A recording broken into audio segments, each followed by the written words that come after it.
બીજું કોણ મોટું હોય? આપણી માની માં હોય તો એને આપણે નાની માં કહીએ છીએ. ભલે માની માં છે પણ એ આપણી માં કરતા તો મોટી નથી. માં એ તો ભગવાનના પ્રેમની સાક્ષાત મૂર્તિ છે. જગતના નાથને જ્યારે વિચાર આવ્યો કે મારી બનાવેલી આ દુનિયામાં હું ઘરે ઘરે કઈ રીતે પહોંચી શકીશ, ત્યારે ભગવાને એક માતાનું સર્જન કર્યું છે. માં એ તો પ્રભુના પ્રેમની મૂર્તિ છે. હે પ્રભુના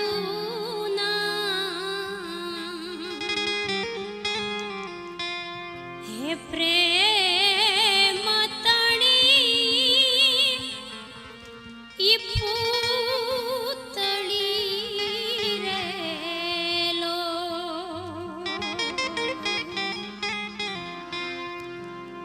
આખા જગતથી જુદી છે એની જાતું આખા જગતથી.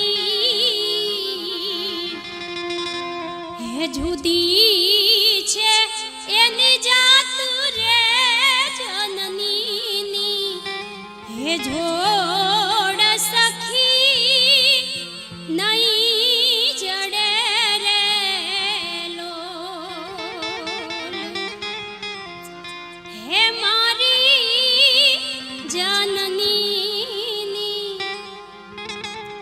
હે જોડ સખી નહીં જડે રેલો. આખા જગતથી જેની જાત જુદી છે, માની અને પરમાત્માની આ બંનેની જાત એક છે. કારણ કે સાક્ષાત પ્રભુના પ્રેમની મૂર્તિ છે. અને આ જગતમાં જો તમારે ભગવાનને રાજી કરવો હોય, ભગવાનને પ્રાપ્ત કરવો હોય તો તમે માની સેવા કરો.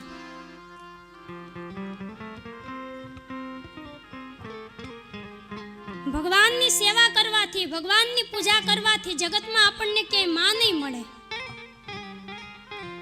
પણ માની સેવા કરીશું તો ભગવાન એ ચોક્કસ મળશે.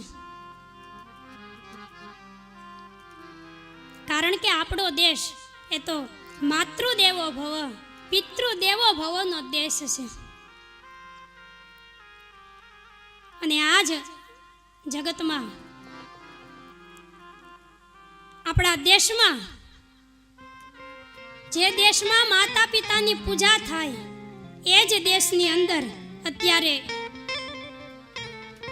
વૃદ્ધાશ્રમો ખૂબ વધી ગયા છે. ખરેખર આ એક બહુ મોટી કરુણતા કહેવાય. આપણા ભારત દેશમાં જે વૃદ્ધાશ્રમો છે એ આપણા દેશના માટે એક કલંક છે. જે દેશમાં મા બાપની પૂજા થાય એ જ દેશમાં મા બાપને જો પોતાનું ગઢપણ, પોતાનો બુઢાપો એ વૃદ્ધાશ્રમમાં કાઢવો પડે તો આના જેવી કરુણતા એ બીજી કઈ કહેવાય?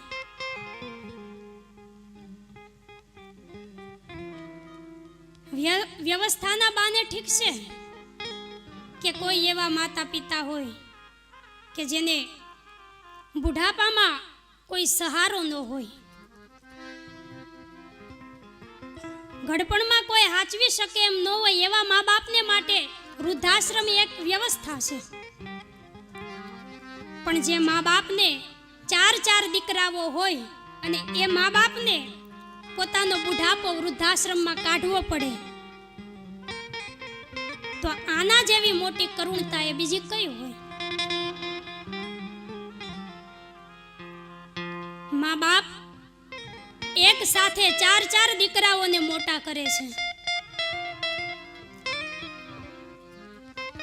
બાળપણમાં એ આંગળી પકડી અને હાલતા શીખવાડે, પણ એ મા બાપને જ્યારે બુઢાપામાં સહારાની જરૂર હોય ત્યારે અત્યારે કયો એવો દીકરો છે કે મા બાપની આંગળી પકડી અને હાલે.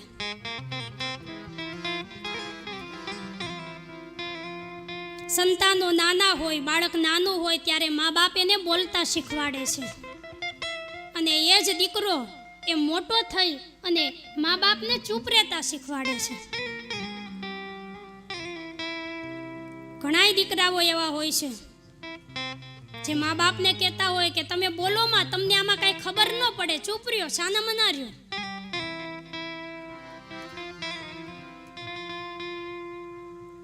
આપણો દેશ કે જેમાં મા બાપની પૂજા થાય અને એ જ દેશમાં જો વૃદ્ધાશ્રમ વધે તો ખરેખર આપણા બધાયને માટે એક આ શરમની વાત કહેવાય. અને એ વૃદ્ધાશ્રમોને બંધ કરવા હોય તો એની શરૂઆત આપણે આપણા ઘરથી જ કરવી પડશે. કારણ કે આજે ઘરમાં કોઈને મા બાપ ગમતા નથી.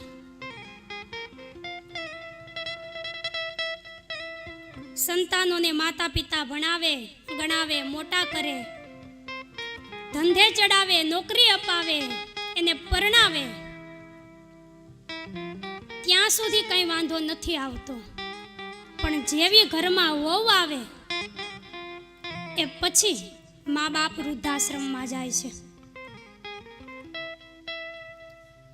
વૃદ્ધાશ્રમની અંદર કોઈ પણ દીકરાના માતા પિતા નથી જતા, પણ વૃદ્ધાશ્રમમાં જાય છે સાસુ અને સસરા. કારણ કે ઘરમાં આવેલી વહુને આજે સાસુ સસરા ગમતા નથી, એની સેવા કરવી ગમતી નથી.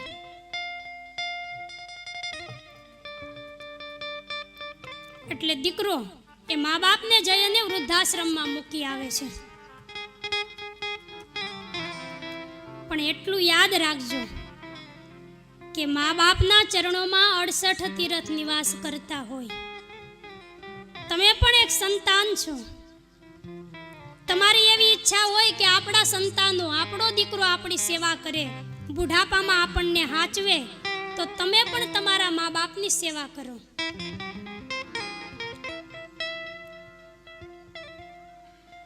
જેવું વર્તન તમે તમારા મા બાપની સાથે કરશો એવું જ વર્તન તમારા સંતાનો એ તમારી સાથે કરશે.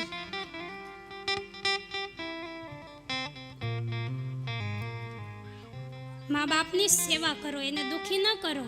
આપણા શાસ્ત્રો આપણને કહે છે કે મા બાપના ચરણમાં 68 તીર્થ નિવાસ કરતા હોય. તમે દરરોજ ઉઠી અને એને પ્રણામ કરો, એને પગે લાગો, એમના આશીર્વાદ લઈ અને પછી તમે કામે ચડો. કારણ મા બાપથી